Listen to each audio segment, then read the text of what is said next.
এবার কেন কোথাও ঘুরতে যাওয়া হলো না সবই আপনাদের সাথে শেয়ার করবো ছোট্ট আমার ভিডিওটাতে। তো আশা করি ভিডিওটি পুরোটা দেখবেন। হ্যালো এভরিওয়ান, আসসালামু আলাইকুম। সবাই কেমন আছেন? আশা করছি সবাই খুব ভালো আছেন। আলহামদুলিল্লাহ, আপনাদের এবং আল্লাহর অশেষ রহমতে আমরাও ভালো আছি। এটা রুমটা অচেনা অচেনা লাগছে, তাই না? আগে আমরা যেই মানে বাসায় সেমই ছিল, আগে আমরা যেই রুমে ছিলাম ওই রুম থেকে আমরা অ্যাটাচ বাথরুমওয়ালার রুমে চলে এসেছি, কারণ ওইখানে যে ভাবিরা ছিল ওনারা দেশে চলে এসেছে। এই জন্য আমরা আবার সকাল সকাল ওখানে শিফট হয়ে গেলাম, কারণ খালায় এসে দেন হচ্ছে ওই ঘর পরিষ্কার করে দিয়ে যেতে পারবে এই জন্য। তো এর মধ্যে হচ্ছে আমাদের সকালে নাস্তা হয়ে গেছে। ওকে হচ্ছে আমি রুটি দিয়েছিলাম আর মুরগির গোশত ছিল, ওটাও গরম করে দিয়ে দিয়েছিলাম। আর এই তো আমি হচ্ছে এখন চা বানাচ্ছি। আমি পাউরুটি আর কলাই খেয়েছি, তো আমি এখন চা বানিয়ে নিচ্ছি। আর বললাম না যে এই দেশে আসার পরে আমার ওই দেশে গেলে কেন জানি আমার চায়ের প্রতি একটা নেশা বেড়ে যায়, আমি যা বুঝি না। মানে এই দেশে মানে দুধটা দিয়ে আমি চা বানালে মানে যাই হোক আমার চা মজা হবেই। কেন দুধের ক্রেডিট না আমার ক্রেডিট না চা পাতি ক্রেডিট আমি তা জানি না। কালারটা দেখতে পারতেছেন এত মজা। তাও আজকে আমার কোনো রান্না বান্না নেই, আজকে আমি বিন্দাস।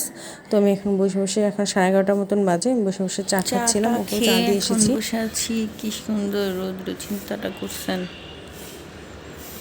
খুবই ভালো লাগছে বসে বসে যে কাপড় গুছোচ্ছি। আজকে চিন্তা করতেছি একটু লাইভে আসবো, তো দেখি কয়টার সময় আসা যায়। বসিয়ে দিয়েছি, ডালটা হচ্ছে একদম শুকনো গরম বানিয়ে নেবো। এটা আগের ডাল ছিল, এখানে আর ডাল আছে, এটা খালি গরম করে রাখবো।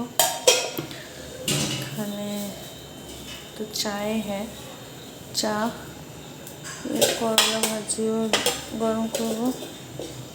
এর জন্য এখন একটু ফল কেটে দেবো। ফল কেটে দাঁড়া দেখে নিচ্ছি কী কী ফল আছে।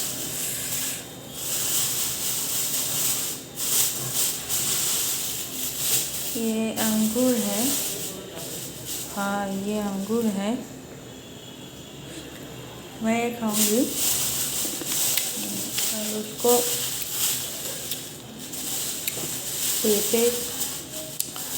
प्यारा भी कट करूँगी। তো ফল খাচ্ছি, আমার খাওয়া অর্ধেক শেষ। তরমুজ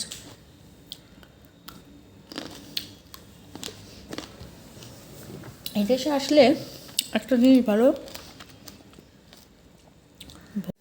ইচ্ছে মতন ফল খাওয়া যায়। জানি না আমার সেই ক্লিপটা কোথায় গিয়েছে, হয় এটা কেটে গিয়েছে। তো যাই হোক, এখন হচ্ছে আমি দুপুরে খাবার খেয়ে নিচ্ছি। ভাত রান্না করেছিলাম আর যা যা ছিল তো দেখিয়েছি, ওগুলো গরম করে দিয়েছি। আর হচ্ছে ফ্রাইড রাইস ছিল, কালকে রাতে হচ্ছে মেহমান এসেছিলো, পরে ও বাহির থেকে ফ্রাইড রাইস চিলি চিকেন এগুলো অর্ডার করেছিল, তো এগুলো আমি খেয়ে নিচ্ছিলাম। তো আসলে এবার বন্ধের মধ্যে কোথাও যাওয়া হয়নি, কারণ ওর বন্ধু যখন ছিল তখন আপুদের বন্ধ ছিল না, আর আপুদের যখন ছিল তখন ওর ছিল না। আর কারণ ও অফিস আর হসপিটাল দুইটাই মেনটেন করেছে, এই জন্য আর কোথাও সেরকমভাবে যাওয়া হয়নি ঘুরতে। তো আজকের মতন ভিডিওটি এই পর্যন্তই।